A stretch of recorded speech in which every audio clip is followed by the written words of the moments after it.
புருஷன் காசுல வந்து உட்காந்து சாப்பிட்ற தண்ட சோறு தானே. அஃப்கோர்ஸ் என் புருஷன் சம்பாதிக்கிறேன், என் புருஷன் காசுல உட்காந்து சாப்பிட முடியும். அதை விட்டு நான் ஊரா வீட்டு சாப்பாடுல நான் சாப்பிட முடியும். I have the full rights to eat. And Vetri is so upset with every one.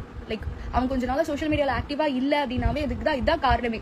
நான் இந்த லைவ் வந்ததுக்கான காரணமே என்ன அப்படின்னா வந்து முக்கியமாக அந்த ரீசன்ட் டைம்ஸில் I got so many mentions and so many tags. என்ன அப்யூஸ் பண்ணுற வார்த்தையால் பேசி என்னோட லிப்ஸ் இதுதான், ஓகேவா, என்னோட வாய் இதுதான். ஸோ இதை நான் எப்படி பேசுறேனோ அப்படிதான் பேச முடியும். உங்களுக்கு கோண வாயா தெரிஞ்சிச்சுன்னா நான் போய் சர்ஜரி பண்ணிட்டு வந்து வேற மாதிரி பேச முடியாது. அண்ட் நான் என் புருஷன் கூட ஷோஸ்க்கு போகிறதோ போகாதோ இட்ஸ் அபவுட் மை செல்ஃப், ஓகேங்களா. ஸோ தேவையில்லாமல் வந்து ஒரு கமெண்ட் பண்ணுறது, ஒரு ஒரு ஒரு மென்ஷன்ஸ் பண்ணி போடுறது, அண்ட் நிறைய விமன்ஸ் வந்து இதை வந்து நார்மலாக எடுத்துப்பாங்களா அப்படின்றது தெரியாது.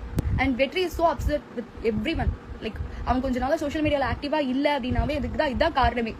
உங்களால் முடிஞ்சதுன்னா 4 பேருக்கு நல்லது செய்யுங்க, பட் டோன்ட் அஃபெண்ட் சம்மன். இது எல்லாருக்கும் பெரிய விஷயம் கிடையாது தான், பட் இருந்தாலும் எல்லாருக்குமே இது எல்லாருமே எல்லா சிச்சுவேஷன்லையுமே நார்மலாக எடுத்துக்க முடியாது. So please stop that and do your work, live your life, go through it.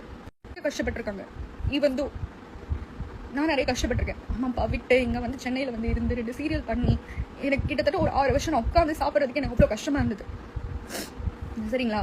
இப்போ நான் கல்யாண வாழ்க்கையில் கொஞ்சம் எனக்கு பீஸ்ஃபுல் வேணுன்றது ஒரு பிரேக் எடுத்திருக்கேன், அவ்வளோதான். புருஷன் காசுல வந்து உட்காந்து சாப்பிட்ற தண்ட சோறு தானே. அஃப்கோர்ஸ் என் புருஷன் சம்பாதிக்கிறேன், என் புருஷன் காசுல உட்காந்து சாப்பிட முடியும். அதை விட்டு நான் ஊரா வீட்டு சாப்பாடுல நான் சாப்பிட முடியும். I have the full rights to eat. What you have the rights to tell about that?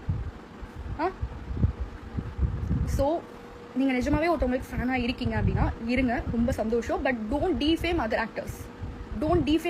உங்களுக்கு எல்லாரையுமே பிடிக்கணுன்ற அவசியம் கிடையாது, புரியுதுங்களா.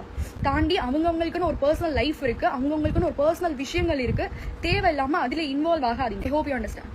இந்த லைவ் வந்ததுக்கான ரீசன் இதுதான். நான் சொல்லணும்னு நினச்சது இதுதான், நான் சொல்லிட்டேன். தேங்க்யூ.